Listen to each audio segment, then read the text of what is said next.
The Shelby County Health Department has been in its new building for just a few months. The new, bigger space has more floors and plenty of glass. We wasn't in the building, not even a good 2 weeks, and the building was shut up. Shortly after the building opened in July, WREG began getting complaints from those on the inside. We agreed not to identify any workers, but got an earful about the dangers they feel. This worker, whose voice is disguised, is one of several who say they are worried. To this day, the bullet hole is still there on the second floor. The bullet holes are still visible, where someone shot into the building at least 2 times. This shattered glass a sign of the danger. Workers say one bullet even lodged near someone's desk. Fortunately, it happened after hours, but still not something workers expected to see when they came to work the next morning. It made me feel like if they came and shot the building up, I would go down. When do you plan on coming back to attempt to do something again when all of us are there on the block? There was an incident where some of the large glass windows were broken from gunfire. Unfortunately, we don't know whether it was intentional or whether it was just stray gunfire. Shelby County Health Director Dr. Michelle Taylor says police and sheriff's deputies were at the health department after the bullet holes were discovered.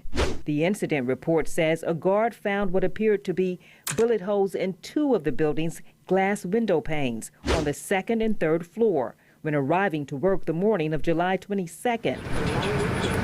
There was also an additional bullet hole on a 3rd floor window pane near the patio, making it a total of 3 bullet holes. We understand and appreciate that that was pretty scary for our staff. We asked Dr. Taylor about the safety concerns of her workers. A lot of it came at the height of the mask debate, when many citizens were upset with the health department's requiring masks in public places and schools. Protesters showed up outside the building.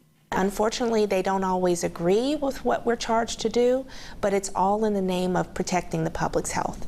And so you're not always going to please everyone, but as long as you keep that mission ahead, which is protecting the public's health, then we respect everybody's right to disagree with us and demonstrate according to their First Amendment rights. And Dr. Taylor says the threats got so serious, she even had to have security with her to and from work and all day at the office. Even for me individually, I had to have a security detail within my first couple of weeks.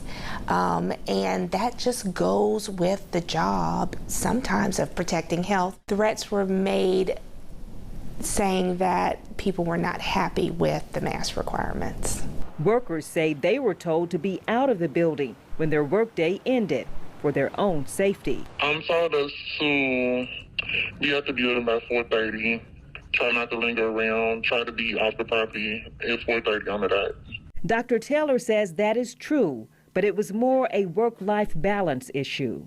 We felt like we want to make sure that employees are leaving on time so that they can spend time with family, take care of what's going on at home, and do all the things that they can't do during work hours.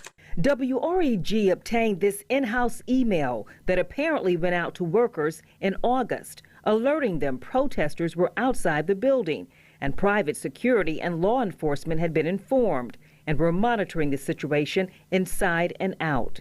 It went on to say security has increased in and around the health department for the safety of staff, customers, and the general public. We've put plenty of things in place to keep employees safe, and we continue to look at other items that could keep employees even more safe going forward. Dr. Taylor says they're continuing to tweak improvements here at the health department, but she believes they are past the point of danger. But for employees trying to do their job in a pandemic and now worrying about where they work, answers can't come soon enough. I feel like they pacify us just to say, okay, yeah, we're going to do this, but we're still waiting.